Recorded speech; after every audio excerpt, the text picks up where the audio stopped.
All right, hello class. Welcome to the next module. So at this point, module 4 should be complete. That was due on the 11th, so all the discussion posts and the assignment. And module 5 was done the 25th, so that involved discussion posts on those different lesson plans, and the assignment was the scavenger hunt. So moving on to module 6, which is actually our biggest module. It's very lengthy.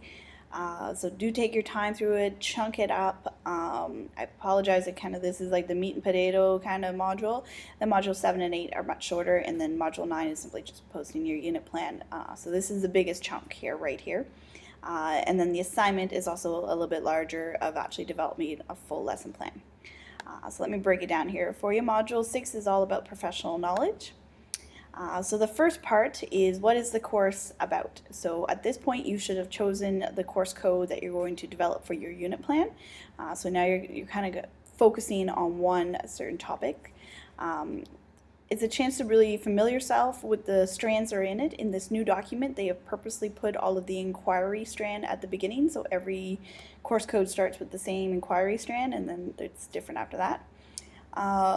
It's an opportunity for you to look at different course outlines in the discussion area. So first day you get the course, the next thing the principal asks you for is a course outline, and really within 24 or 48 hours you have to know how you're going to lay out the whole course, how many units it's going to be, what's the breakdown between the 70 and 30 split. So 70% of the work throughout the course and then 30% on the exam and accommodating. You have to kind of lay all that out. So this gives you an opportunity to look at how other people have laid out the course. Keep in mind that these new course codes haven't really been taught a lot yet, unless somebody was really on the ball and got going with it with September, because the document was only released last June. So not a lot of teachers have used the new course codes and new outlines yet and haven't really embraced all the new things with Growing Success. So keep that in mind. Be really critical in what are you going to change. Like, look at the document and what have they changed. In particular, the knowledge, thinking, communication, application. If you're going to change the weighting of any of those or keep them equal, different theories and thoughts around that. But do keep in mind, if you just decide to up the application and make it worth more than the knowledge, then you have to be true to that throughout the whole course. If you say so on the outline, which is like your syllabus, then you have to kind of keep doing that throughout the whole course. So every rubric you ever make or anything you ever grade them, you're always going to weight the application more. So think about the end product for that one. And then you're going to submit the course outline to the discussion area and look at some other people's course outlines and comment on it. Okay, so again, every time you post a discussion, you respond to someone else's discussion. The next parts of the course deal with learning goals and success criteria. I'm not quite familiar of how much Nipissing is teaching this yet, or if a lot of you are new grads, or how well other boards are embracing this yet, but our board is going gung-ho with learning goals and success criteria. Like, every PD is about it, every staff meeting we talk about it, up the yin-yang about this learning goals and success criteria. It's fabulous stuff though. The research does back it up. If you can get it going in your classroom, it's certainly been done in elementary a lot longer than it's been done in secondary. So here's a few resources. If you've already skipped ahead, I've added some things in there and bolded and put it in red, because it's this kind of new. Like, we're just going to do it in our classroom. It's something we've always done, and this stuff was always part of my course. It's just got the new words, learning goals and success criteria. So EduGains is a great resource. If you have no idea what I'm talking about, you need to go to that website and look at the videos.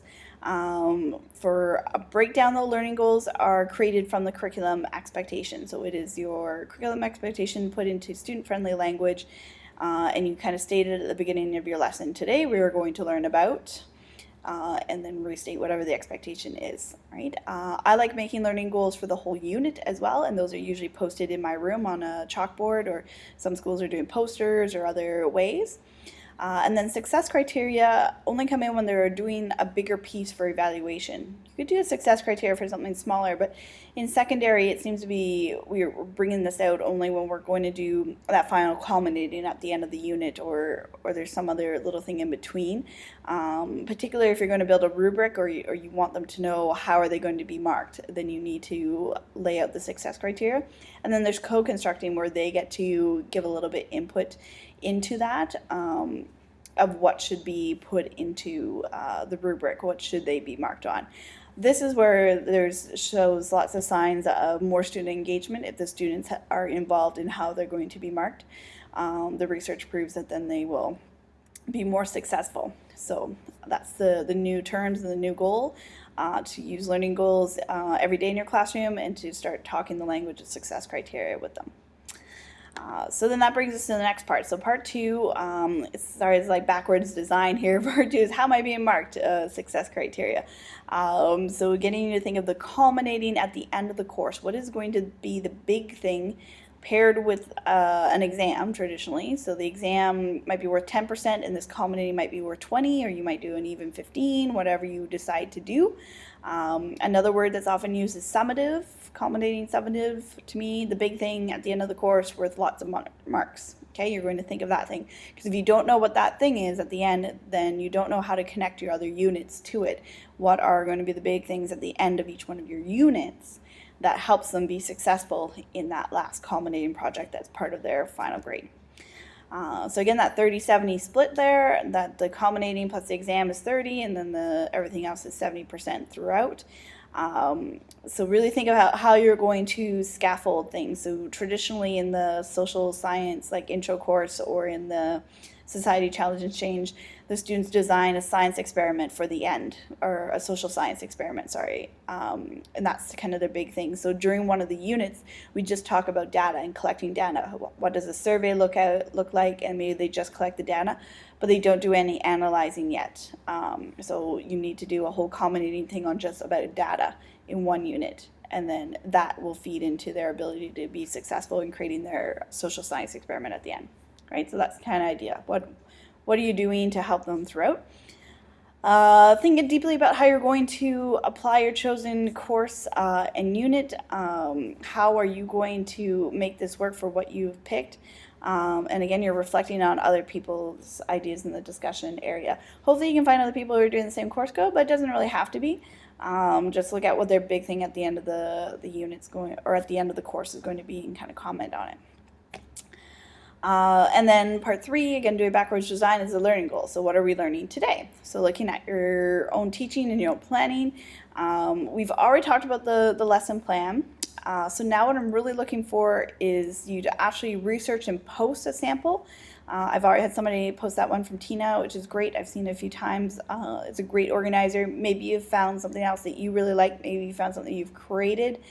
So post that up there. Critique something. Maybe you have found another lesson plan that you want to post up there and critique, that somebody's written out, and give your 2 cents about it. What maybe they're missing the learning goals because it hasn't been included. Maybe you want to comment on something like that from a lesson plan that you found. And of course this connects to the fact that you're going to have to make a lesson plan here for your assignment 7. And again, respond to someone else's post of a lesson plan. Then the fourth part is that higher order thinking, that we are answering the question, so what? Teenagers always have this question. We always have this question as well. Why am I learning this? What does this have to do with me? Just, that last step of really thinking, how does this connect to a bigger picture? How does this keep them engaged? And then there's a little exercise there for you to find a local newspaper clipping and develop something around it. So something that would be interesting to them, that's happening to them locally, and then how would you use that? So teachable moments is really what I'm kind of getting at, right? How do you bring in the outside world into your classroom and getting them to critically think about the stuff that they've learned and applying it to the real world? And again, you're responding to people's posts in there. So there are 4 discussion posts, and then you're responding to one person in each one of those as well. That's why this one's a lot of work. And then the lesson plan for the assignment, which is also a lot of work. But again, I'm not expecting you to reinvent the wheel. If you find something that's really great, then go ahead. I'm hoping this lesson plan is part of your unit plan. So either it's the first lesson, maybe it's the last lesson, but it has to be something that's really engaging. Please don't give me a lesson plan where you just bring the kids to the library to do research. I'm looking for your planning skills here. So show me deeply what you're planning, what you're thinking, filling in all the box. Because then when you do your unit plan, you're not going to do a full-on lesson plan for me for each one of those. I just want to see your planning once, and then we can go to a different system for the unit plan.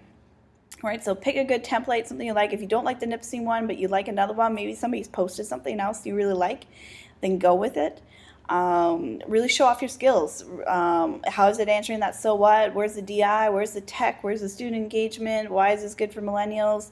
Make it something exciting. I'm looking for that lesson plan that you would hope that your principal would come in to watch, or you wish your associate teacher was there for, or whatever the case may, or you wish I could come and visit and see, which I really wish I could too. So make it something exciting, all right?